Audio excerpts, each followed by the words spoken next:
Hi guys, welcome back to my YouTube channel. आज जो वीडियो आप लोगों को दिखाऊंगा एक बैटरी पैक मैंने बनाया है जो 30 एम्पियर के आसपास है। तो ये कैसे बनाता है इसका पूरा वीडियो आप लोगों को दिखाऊंगा। तो आप लोग देखते रहे वीडियो को अंत तक। अगर वीडियो का अच्छा लगा तो लाइक कीजिए, शेयर कीजिए, चैनल को सब्सक्राइब कीजिए। गाइस देखिए, इस साइड पे 3000 mAh का बैटरी लगाया और ये नेगेटिव लाइन कनेक्ट किया। देखिए यहाँ पे BMS को एक कनेक्ट किया जो नेगेटिव लाइन के साथ ब्लैक वायर कनेक्टेड है,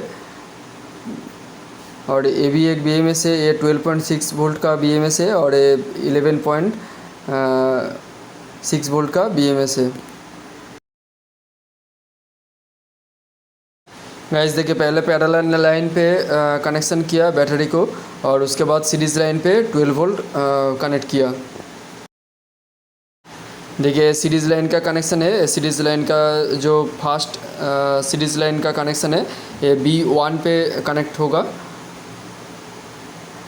और इस साइड पे देखिए ये B2 पे कनेक्ट होगा जो सेकंड सीरीज़ लाइन है।